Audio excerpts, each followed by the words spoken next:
At 52, Margaret had accepted a painful truth. Her sister Diane was right about everything. Too old for romance, too used up for love, destined for quiet spinsterhood. But during a routine cardiology appointment, Dr. James Harrison leaned close to check her heartbeat and whispered 5 words in her ear that shattered everything she believed about her worth. What did he say that made her heart race for the first time in years? And how did it lead to the most passionate chapter of her life, beginning at an age when society said it should be ending? If you've ever felt invisible or too old for love, this story will touch your heart in ways you didn't expect. Hit subscribe now. You won't want to miss how Margaret discovers that her greatest adventure is just beginning. The November wind cut through Hartford like a surgeon's blade. Margaret parked her aging Honda between her brother-in-law's BMW and some luxury SUV, feeling suddenly conscious of the duct tape holding her passenger mirror in place. Diane's colonial house loomed before her, all warm windows and perfectly manicured landscaping. Even the seasonal decorations looked expensive, designer pumpkins that probably cost more than Margaret's grocery budget for a week. "Maggie, you're early," Diane appeared, phone pressed to her ear. "Come in, I'm just dealing with the caterer crisis." Margaret stepped into the marble foyer, immediately feeling underdressed. Diane looked like she'd stepped out of a Connecticut lifestyle magazine. Cream cashmere, perfectly blown-out blonde hair, manicured nails. "Caterer?" I asked, holding up my pie. "I thought we were doing family cooking." Diane's laugh was sharp. "Oh, honey, with Brad's partners coming, I couldn't risk homemade disasters. Besides, who has time anymore?" She glanced at Margaret's humble pie. "But yours looks quaint, very rustic." The dining room was set for 12, crystal glasses catching light from an elaborate chandelier. Margaret tried to contribute to conversations about art gallery openings and Yale acceptances, but her words seemed to evaporate in the elegant air. It was during dessert that the knife fell. Mrs. Richardson was discussing her daughter's engagement when Margaret offered, "It's wonderful when people find love at any age." Diane's wineglass paused. "Any age?" That laugh again. "Well, let's be realistic here." The table grew quiet. "Maggie, you know I love you, but sweetheart, you need to accept reality. At 52, after a divorce, with no children, the romantic market has pretty much closed for you. Maybe it's time to focus on other things. Hobbies. Volunteering." The silence was deafening. Margaret felt every pitying eye at the table. "I mean, it's not your fault. Society is cruel to aging women, but pretending otherwise just leads to disappointment." Margaret's hands trembled as she set down her fork. "I probably are right. I should be more realistic." She excused herself to the bathroom, staring at her reflection in Diane's perfect marble guest room. 52, divorced, childless, too old for love. For the first time in 3 years, Margaret wondered if everyone had been lying when they said she looked good for her age. Maybe Diane was the only one brave enough to tell her the truth. The drive home felt endless. In her small West Hartford apartment, surrounded by books and modest furniture, she finally allowed herself to cry. But even as tears fell, something else stirred. A quiet rebellion that refused to accept Diane's verdict. Margaret wiped her eyes and looked at her calendar. Tuesday. She had her annual cardiology appointment. The irony wasn't lost on her. Here she was, supposedly too old for love, yet she had a perfectly healthy heart. Maybe it was time to find out if it still knew how to race. Tuesday morning arrived gray and cold. Margaret dressed carefully. Navy slacks, cream blouse, pearl earrings. Professional. respectable, invisible. Hartford Hospital's cardiology wing hummed with quiet efficiency. The same beige walls, the same generic paintings, the same receptionist who never remembered her name. Margaret Collins, 11:30 with Dr. Harrison. Dr. James Harrison's office hadn't changed in 5 years. But something about him seemed different. Tired, maybe. The kind of exhaustion sleep couldn't cure. "Margaret," he said, looking up with a smile that didn't reach his eyes. "How are you feeling?" It was routine, but today Margaret paused. "Honestly, I've been better." Dr. Harrison's pen stopped. In 5 years, Margaret had never been anything but politely positive. "What's going on?" "Family dinner Sunday. You know how that goes." "Actually, I do." His laugh was humorless. "My wife's been planning ours for weeks. Every detail choreographed. Sometimes I wonder if she remembers we're supposed to be celebrating something." The admission hung between them, unexpected and dangerous. Margaret studied his face. Steady handsomeness aging well, graying temples, intelligent brown eyes shadowed with loneliness. "My sister informed me that I'm too old for romance," she said quietly. "Apparently, at 52, the market has closed." Dr. Harrison's pen stopped entirely. She said, "What?" "It's fine. She was probably right." "No." His voice was sharp. "That's not realistic. That's cruel." He moved to wash his hands, shoulders tense. "For what it's worth, your sister is completely wrong." Something in his tone made Margaret's pulse quicken. "Let's get your vitals," he said, gesturing to the examination table. As he checked her blood pressure, leaning close, she caught his cologne, something warm and masculine. How long had it been since she'd been this close to a man?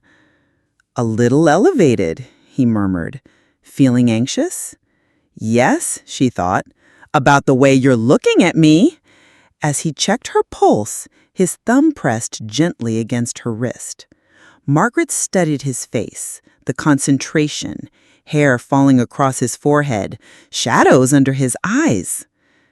"Dr. Harrison, are you all right? You seem tired." He looked up, startled. Their eyes met and held. Long hours, and a house that doesn't feel much like home these days. Another inappropriate admission. Margaret leaned forward instead of pulling back. "I understand," she said quietly. The loneliness was there in his eyes, the same hollow ache she saw in her mirror every morning. His hand was still holding her wrist. His thumb moved almost imperceptibly against her skin. "Margaret," he whispered, leaning closer, ostensibly to listen to her heart. "Can I tell you something?" His breath was warm against her ear. "Every time you walk into this office, you light up the entire room. You have this elegance, this intelligence that radiates from you. When you really smile, it's like watching sunrise." Margaret's heart hammered. "James, your sister is an idiot," he continued intensely. "You're not too old for anything. You're just getting to the interesting part." He pulled back, eyes searching her face. "I'm sorry. I shouldn't have, but I couldn't let you leave believing what she said." "Your wife?" Something dark flickered across his features. "Jennifer and I are married on paper. We share a house, 2 kids who deserve better than watching parents pretend. She told me she can't stand being in the same room with me anymore." "That's terrible." "The terrible part is I was relieved. We've been strangers for years. I think about you. Between patients, during surgeries, at 3 a.m., when Jennifer is typing emails. I think about taking you to dinner somewhere quiet, talking for hours about everything except loneliness." The confession hung between them like a bridge neither could uncross. "This is crazy," she whispered. "Completely insane," he agreed. "Margaret, would you let me take you to coffee?" Every rational part screamed warnings, but Diane's voice echoed, "The romantic market has closed." "I know a place," Margaret heard herself say. "Blue State Coffee, tomorrow, 3 o'clock. James smiled, not his professional smile, but something real and dangerous. Tomorrow. Walking out into the cold November air, Margaret felt like she was floating. Tomorrow, she would have coffee with a man who thought she lit up rooms. The market, it seemed, was still very much open. Margaret changed clothes 3 times before settling on dark jeans and a burgundy sweater. She'd forgotten the particular anxiety of dressing for someone who might actually notice. Blue State Coffee was exactly right. Exposed brick, mismatched furniture, quiet enough for conversation. At 3 o'clock, she chose a corner table and ordered chai, hands shaking slightly. James walked in looking different without his white coat, younger, more vulnerable in dark slacks and navy sweater. When he spotted her, his smile was genuine and nervous. "Margaret, you look beautiful." When was the last time someone called her beautiful? The conversation flowed like nothing Margaret had experienced in years. Books, childhood memories, travel dreams, small disappointments of adult life. "I always thought I'd live abroad," James admitted. "Medical school in Ireland, maybe. A practice in some small town where I could know patients' families." "What stopped you?" Jennifer. She had her trajectory mapped out. Corporate law, partnership, suburban house with the right zip code. I thought I loved her ambition. Now it feels like we're roommates executing a business plan. "How long since you two really talked?" "Probably 2 years. We discuss schedules, debate mortgage refinancing. But when did she last ask what I was dreaming about?" He looked directly at Margaret. "What about you? Do you miss marriage?" "I miss connection, having someone to share small moments with. I don't miss feeling invisible in my own home." "That's exactly it." James leaned forward. "Do you know what I thought about during my last surgery? Standing there with a patient's heart in my hands, thinking about how you described that Toni Morrison novel." Margaret felt something flutter. "You remembered?" "I remember everything. The literacy program you started, how you organized archives by hand, the way your voice changes when you talk about books you love." This was dangerous territory, but instead of pulling back, Margaret leaned in. They talked about his children, Emma's marine biology obsession, Tyler's elaborate Lego cities. When Margaret reached across to cover his hand, the touch was electric. "Margaret," he said quietly, "I need to be honest. This isn't just loneliness. I'm attracted to you, deeply, completely attracted." "I'm attracted to you too, and that terrifies me." "Why?" "Because I'm 52, James. Because I've been out of this game so long. Because you're married, and I'm not the kind of woman who breaks up families. Because what if my sister was wrong?" James squeezed her hand. "Look at me. Your sister is wrong. You're not too old. You're exactly the right age. You know who you are. You've weathered storms, learned what matters. You're seasoned, like fine wine." And despite everything, Margaret laughed. "Did you just compare me to wine?" "The finest vintage," he said solemnly. 20-something women are potential with no depth. But you're the complete package. They sat in comfortable silence, hands entwined. "So, what do we do?" she asked. "I don't know, but I can't pretend I don't feel this way." James was quiet. "What if we take this slowly? See if this connection is real.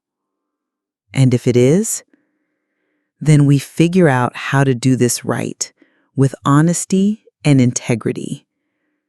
James lifted their hands and kissed her knuckles. Friday night, Molto Bene in West Hartford Center, 7 o'clock. Perfect. As they prepared to leave, James walked her to her car. The November evening was crisp, Hartford's lights twinkling. "Thank you," he said, tucking hair behind her ear, "for giving this a chance, for seeing me as more than your cardiologist. Thank you for making me feel like more than an aging divorced librarian." Driving home, Margaret felt transformed, but as she pulled into her parking spot, reality crept in. Friday meant crossing another line, and James still went home to a wife and children every night. She sat in her car wondering if she was being brave or foolish. Maybe both. Maybe that's what made it worth the risk. Friday arrived with gray drizzle. Margaret spent the day distracted at the library, finally settling on a simple black dress and emerald cardigan for dinner. Molto Bene glowed warm against the November evening. James was already inside, standing when he saw her in charcoal sweater and dark jeans. Less doctor, more man she was having dinner with. "You look stunning," he said, pulling out her chair. Over Chianti and conversation, they shared deeper truths. His bike accident scar, learned early that showing off doesn't end well. Her graduate studies, dreams of travel, books that changed them. "When did you know your marriage was really over?" Margaret asked over tiramisu. James traced patterns in mascarpone. 18 months ago. Massive fight about Christmas plans. Same argument for 15 years. But Jennifer stopped yelling and looked at me with complete indifference. Said, "I honestly don't care anymore what we do. Just make a decision and tell me when to show up." That must have been devastating. It was liberating, because I felt exactly the same way.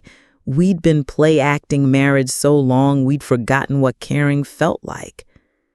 Margaret covered his hand. "So why haven't you separated?"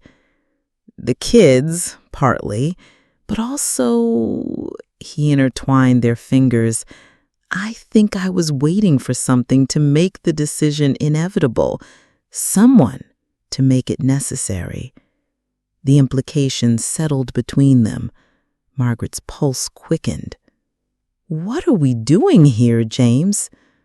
"I think we're two people who've been sleepwalking, suddenly wide awake because we found something real." "It's incredibly complicated. Yes, you're my patient, I'm married, you deserve better than stolen moments.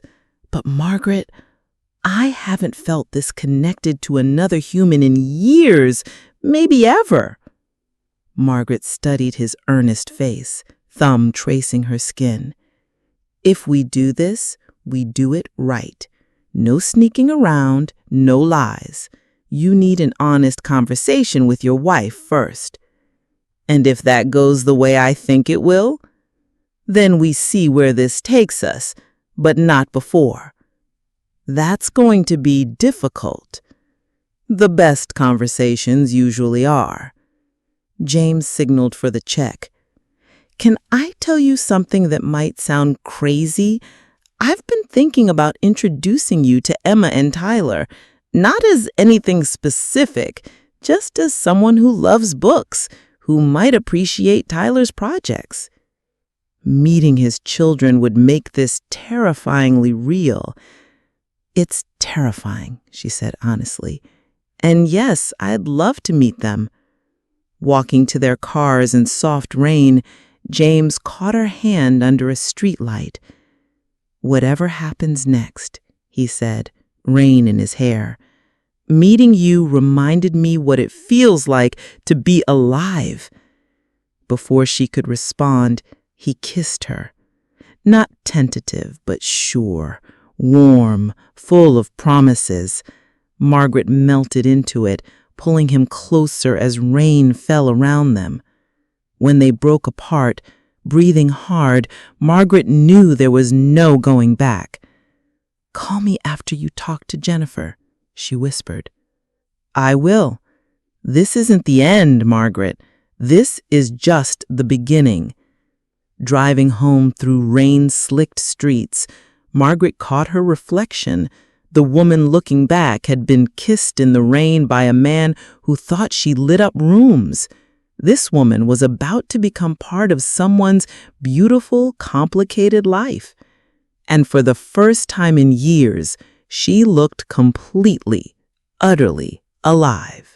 James sat in his BMW outside his Avon home for 20 minutes, gathering courage. Through windows, he could see Jennifer at the kitchen island, laptop open, phone to ear, her standard Friday night position. The house looked perfect from outside, but James felt like a stranger approaching someone else's life. He found Jennifer exactly as expected, still on her conference call. She held up one finger, the universal sign for "I'm busy, wait." James waited 15 minutes before Jennifer ended with, "Send me the revised contract by Sunday." "Working late again?" James asked, settling across from her. "The Morrison acquisition. I'll be working through Thanksgiving." She didn't look up. "Emma needs winter boots. Tyler's teacher wants a conference. Can you handle both?" Typical interaction. Logistics disguised as conversation. "Jennifer, we need to talk." "Can it wait? I have 3 more." "No." His firmness surprised him. "It can't wait." Something in his tone made Jennifer close her laptop. "What's wrong?" James looked at this woman he'd married 15 years ago, still beautiful, perfectly maintained, expensive clothes, but he felt nothing beyond distant fondness.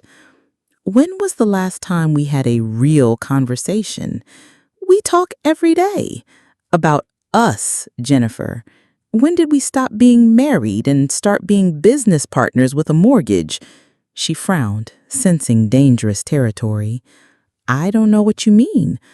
There's always a deadline, always something more important than us. When did we stop enjoying each other's company?" "What are you saying?" "I think we both know this marriage ended years ago. We've been too busy to acknowledge it." Silence. From the living room, Tyler explained his transportation system to Emma with enthusiasm James and Jennifer once had for each other.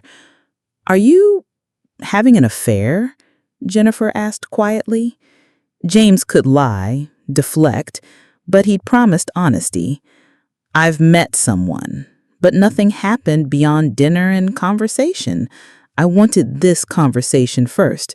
Jennifer's laugh was sharp. "Huh, how noble." "Jen, don't explain or justify, just don't." They sat in uncomfortable quiet, 15 years reduced to silence. "Can I ask, honestly," Jennifer said finally, "are you in love with her?" James considered. "I don't know, but talking to her for 2 hours feels more natural than most conversations we've had in 5 years. Jennifer nodded as if confirming something. "And are you still in love with me?" The question deserved honesty, despite devastation. "I love you, respect you, want you happy, but am I in love with you?" "No, not for a long time." To his surprise, Jennifer's shoulders relaxed. Good, good. James, I haven't been in love with you for years either. We've been staying because it was easier than admitting we'd grown into different people. Relief and sadness mingled. So what now? We figure out separation without destroying the kids. Jennifer was businesslike, but not unkind. Is she the reason you want out, or were you already looking? I've been unhappy for years before I met her. She just reminded me what connection feels like. Jennifer nodded, shifting to problem solving. We'll need lawyers, financial planning, custody arrangements. The kids come first, James. Absolutely. And I don't want to meet her. Not yet, maybe never. When you're ready for the children to meet someone, we'll discuss it. I understand. Jennifer stood, smoothing her skirt. I'll look for apartments in the school district so they don't have to change schools. This is your house too. No, it's our house, and I can't stay here waiting for you to bring your new life into where we raised our children. Besides, I've been thinking about something sleek, modern, closer to my office. James realized Jennifer was as ready as he was. They'd been strangers living parallel lives. I'm sorry it took meeting someone else for me to find courage for this conversation. Don't be. I'm grateful. We both deserve people who light up when we walk in the room. We haven't been that for each other in years. From the living room, Dad, come look at Tyler's bridge design. They shared understanding. Whatever they'd lost as a couple, they remained united as parents.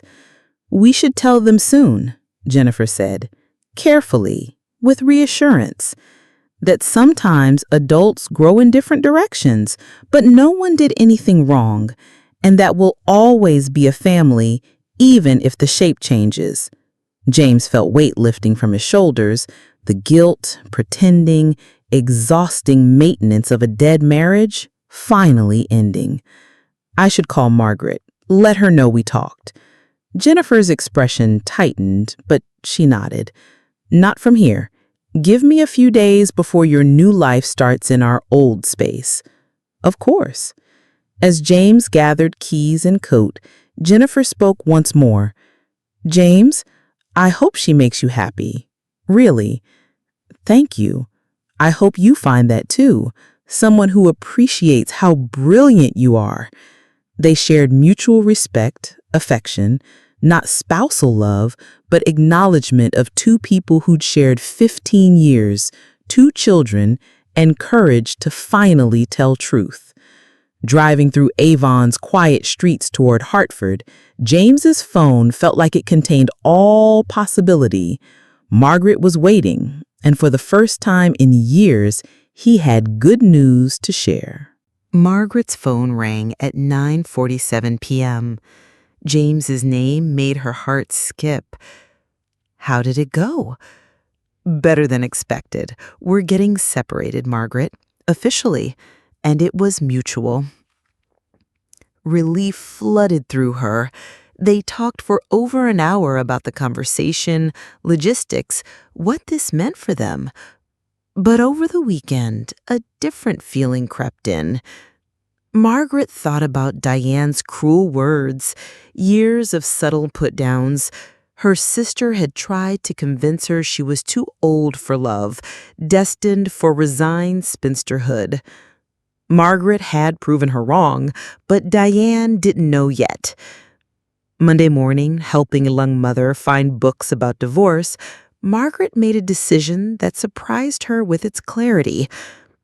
She was going to tell Diane everything.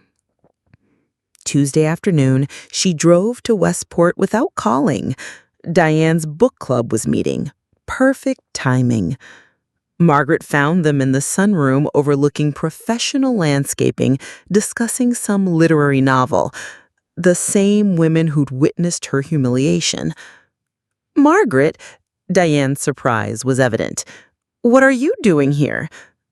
I wanted to share news with you. Since these ladies were there for our last conversation, they might enjoy an update. Diane's smile faltered. Margaret, we're discussing.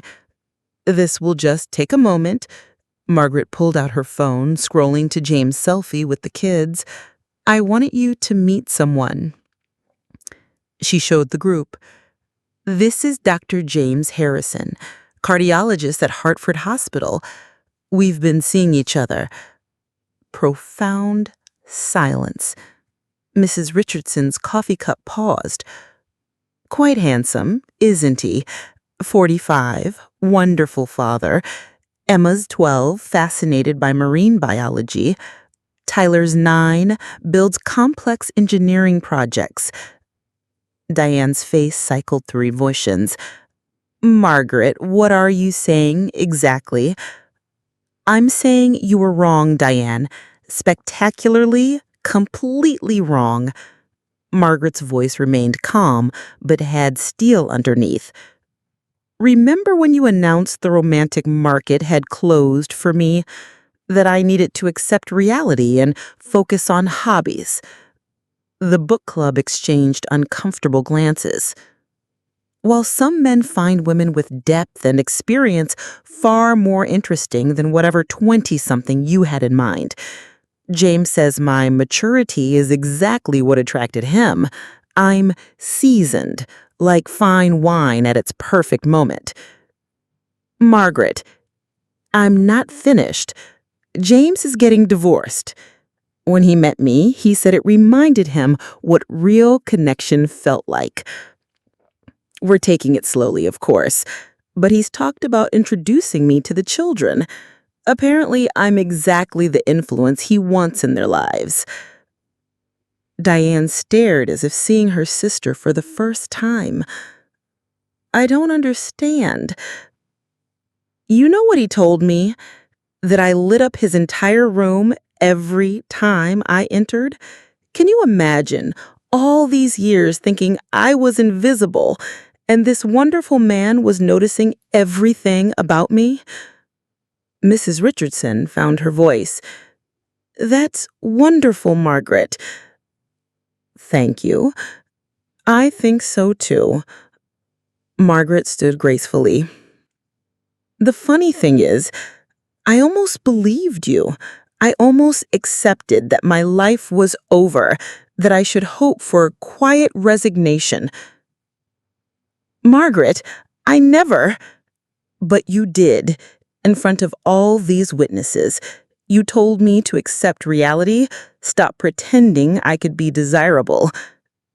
For 3 days, I believed you. I saw everything you wanted me to see. A used-up woman with nothing to offer.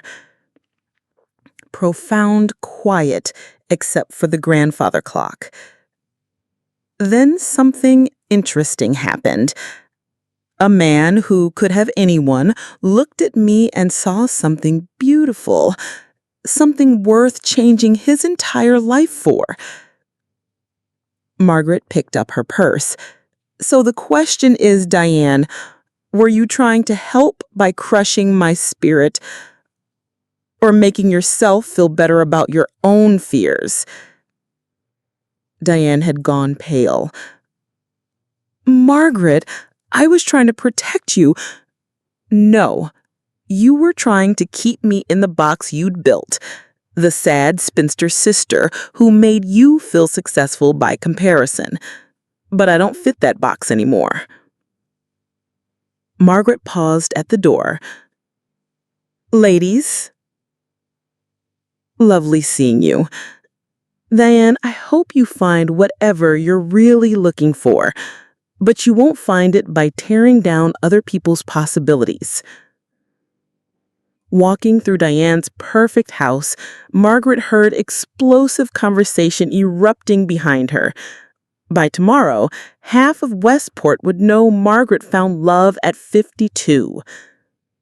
More importantly, Margaret knew she wasn't too old, too used up, or too anything to deserve love. She was exactly the right age to be exactly who she was meant to be. driving back to Hartford with radio playing and heart full of possibilities. That felt like the most revolutionary discovery of all. 6 months later, Margaret stood in her bathroom mirror on a Saturday morning in May, braiding hair with practiced ease. The woman looking back had the same face, same graying temples, same laugh lines, but everything else was different. The apartment filled with pancake smells and coffee, punctuated by Tyler's excited Lego explanations and Emma's animated octopi documentary discussion.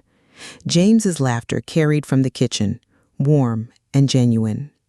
They'd been officially together 4 months, since Jennifer moved to her downtown apartment and divorce papers were filed. The children spent alternate weekends plus one evening weekly for homework and dinner. "Margaret," Tyler called, "come see my working drawbridge." "And I found bioluminescent jellyfish facts," Emma added. Margaret smiled, finishing her braid. 6 months ago, her biggest excitement was reorganizing periodicals. Now she was part of a family, including a 9-year-old engineering prodigy and 12-year-old marine biology enthusiast. In the kitchen, James flipped pancakes, while Tyler demonstrated his drawbridge and Emma read aloud about ecosystems. Chaotic, noisy, absolutely perfect. "Morning, beautiful," James said, kissing her cheek as she poured coffee. The casual intimacy still thrilled her. After breakfast, they piled into James's SUV for the West Hartford Farmers Market, their weekly tradition for spending time together away from homework intensity. Margaret was examining heirloom tomatoes when she heard a familiar voice. "Margaret!" She turned to find Diane standing nearby, looking elegant, but smaller somehow, less imposing. "Diane!" Margaret straightened. But the old anxiety wasn't there. She simply saw her sister, a woman who looked tired despite expensive clothes. "How are you?" Diane asked, genuinely for once. "I'm well, very well." She gestured toward James helping Tyler examine woodworking tools while Emma questioned a beekeeper. "Family day at the market." Diane watched James patiently answering Tyler's questions while keeping one eye on Emma's animated bee conversation. "Those are his children?" "Emma and Tyler. Wonderful kids. Emma's going to save the oceans. Tyler's revolutionizing urban planning. They're teaching me as much as I'm teaching them." They stood watching James lift Tyler for a better lathe view while Emma examined honeycomb frames. "Margaret," Diane said quietly, "I owe you an apology." "Go on." "What I said at Thanksgiving was cruel. Wrong. I said it because—" Diane struggled with unusual difficulty. "Because I was jealous." "Jealous? Of your contentment? How genuinely happy you seemed with life, even after divorce. I've been married 22 years and can't remember feeling truly content." Diane's voice was barely audible. "I wanted you as unhappy as I was, so I wouldn't face that my perfect life feels empty." More honesty than Diane had shown in decades. Margaret's anger dissolved, replaced by potential understanding. "I'm getting divorced," Diane said suddenly. "Brad's been having an affair for 3 years. When I confronted him, he said he'd been waiting for me to notice because he didn't know how to say he wanted out." Margaret stared. "I'm so sorry." "The funny part? I wasn't even angry. I was relieved. We've been strangers in the same house for years, just like you described. Perfect house and clothes don't guarantee perfect marriage." "No, they don't." They watched James and the children. Emma had convinced the beekeeper to let her hold a bee, while Tyler sketched market layout with future city planner concentration. "He looks happy," Diane said. "They all do. We are. Complicated, messy, sometimes chaotic, but happy." "I'm glad. You deserve that, Margaret. Always have." Margaret touched her sister's arm gently. "So do you. It's not too late. The market isn't closed for you either." Diane laughed, not her usual sharp sound. "Maybe I should try the library. Apparently good men hide there. Mine was hiding in a cardiologist's office, but the principle stands. Good men are everywhere when you're open to seeing them." James looked up and caught my eye, raising eyebrows in silent question. Margaret smiled and nodded, grateful for this man who noticed everything. "I should go," Diane said. "Let you return to your family day. Diane, call me sometime, not for obligations, just to talk."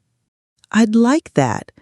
And Margaret, thank you for showing me it's possible to start over, even when you think it's too late." As Diane disappeared into the market crowd, Margaret felt weight finally lifting. Forgiveness wasn't something she gave her sister. It was permission to stop letting Diane's fears define her possibilities. "Everything okay?" James appeared, arm around her waist with natural ease. "Everything's perfect. Where are the kids?" "Emma's learning glazing techniques. Tyler's designing improved market traffic flow for vendors. We might be here a while." "Good. Can't think of anywhere I'd rather be." They wandered together, James carrying increasingly heavy tote bags, Emma collecting sustainable farming business cards, Tyler sketching architectural details and questioning booth designs. Margaret felt profound satisfaction of a life lived fully. 6 months ago, she believed her best days were behind her. Now she was part of something wonderful, because she'd finally allowed herself to become who she was meant to be. The market was winding down as they walked to the car, arms full of vegetables, handmade soap, Emma's educational brochures. Tyler had filled his notebook, already planning next week's improvements. Standing in late morning sunshine, surrounded by her chosen family's cheerful chaos, Margaret thought about how much had changed since that devastating Thanksgiving. She was still 52, still a librarian, still divorced, still preferring books to small talk. But now she belonged. To James, to Emma and Tyler, to this beautiful, complicated life they were building.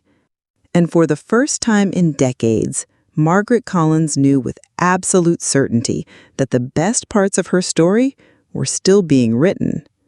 Love stories aren't just for the young. Sometimes the most beautiful chapters begin when we're brave enough to believe we deserve them.